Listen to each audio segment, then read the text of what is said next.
Gardaí Eamon Boland and Mick Croke have come across a truck blocking a lane. It's run out of diesel in the wrong place and at the wrong time, causing a tailback during rush hour. Like Tuesday morning, you can see the traffic.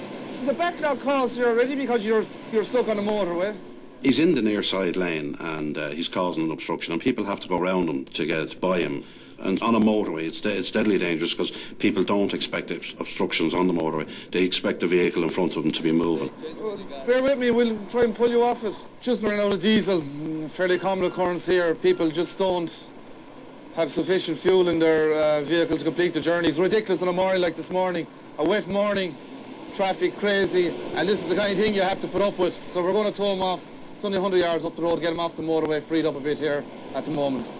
He told us that there was another vehicle coming to assist him, but unfortunately that's all time consuming. We don't know where this other vehicle is coming from, so in this particular case we towed that vehicle from the road to take the obstruction off the road.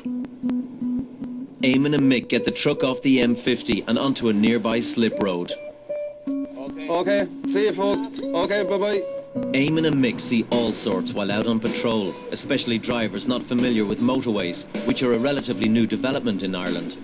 Everything from lane discipline, driving dangerously for the conditions, tailgating, aggressive driving, to motorists not realising the dangers of stopping on hard shoulders. We're out there doing our bit to try and make sure that the road is safe for all road users.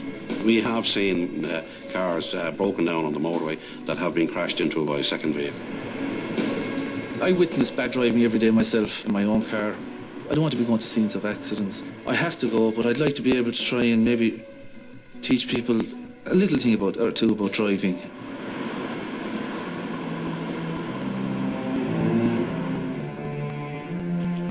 One of the highest counties with road deaths is here in Donegal, where Gardaí Charlene Anderson and Noel McGowan are based.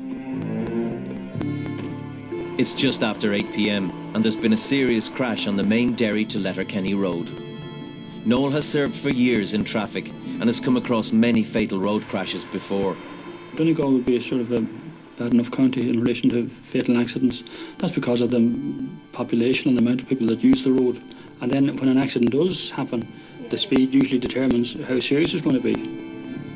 You've no idea whatsoever what's in front of you when you're maybe on your way to an accident such as this. You don't know how serious it is, so it's important to get to the scene and to get there as quickly as we possibly can in order to establish what has occurred.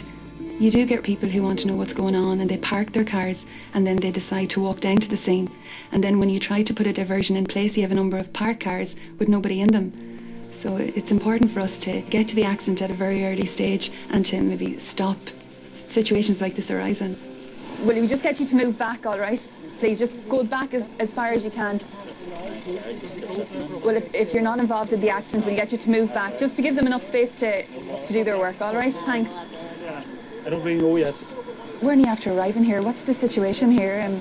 There's a DOA and that's a young fella. Right, okay. Basically what happened here is there's a fatal accident. A gentleman was coming in the direction of Letterkenny and a van was travelling in the opposite direction and they collided. And he ended up on the opposite side of the road. Now, obviously, it's a fatal accident and the gentleman is still in the car down there, but we're going to divert the traffic back towards Letterkenny and the other side has been diverted a different direction just to get traffic flowing again. Charlene and Noel helped secure the crash site and divert traffic so the rescue services can do their job. We certainly didn't want any drivers coming onto the scene, maybe driving onto it and causing another accident. We put diversions in place and we contacted the local radio stations to ask them to highlight this for other motorists who may be intent on using that particular stretch of road. How are you doing? I'm afraid the road is closed due to a fatal accident. I tend to find myself when you're at the scene, you do your job and you do everything, you get on with things and you try to be as professional as you can, but it's only when you go home and maybe you're on your own and you're thinking about things and it tends to come into your mind a wee bit more. You're on your own, you're there, and it's hard. It is very hard, and no matter how many fatal accidents you go to, it's still the same. And I think maybe when you're in work, your working away doesn't affect you as much as maybe when you go home and you're thinking about it, you know.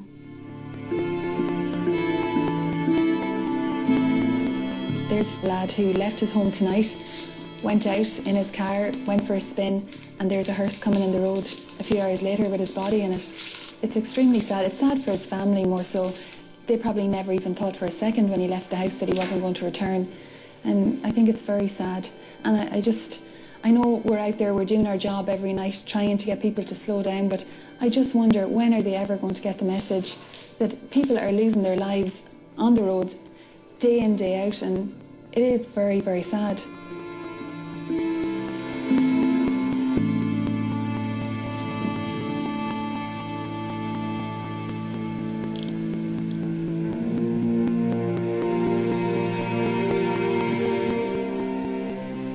I have come across accidents where the people, there's not much you can do. You'd feel you'd like to do something for them, but there's not much you can do. The people have to go through these things on their own. You can't share their grief, even though you would like to maybe at times, but you're not going to lessen their hurt anything. So you just get on with it. But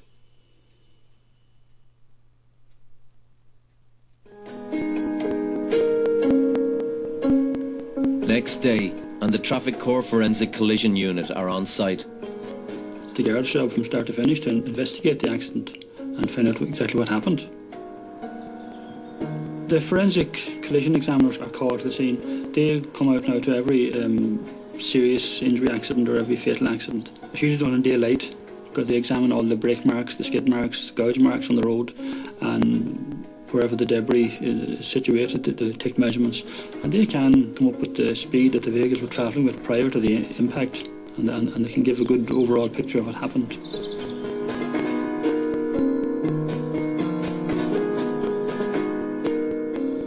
I suppose a lot of the fatal accidents that would have occurred down here is down to younger drivers.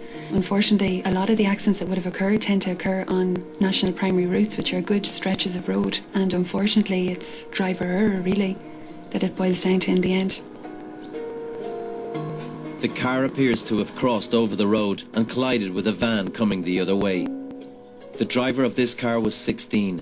He was the 11th person to die in Donegal by this time. 7 more people were killed before the end of 2008. On the recent Maybank holiday, 2 more young people were killed, near where this driver died. One was 19, the second, 21.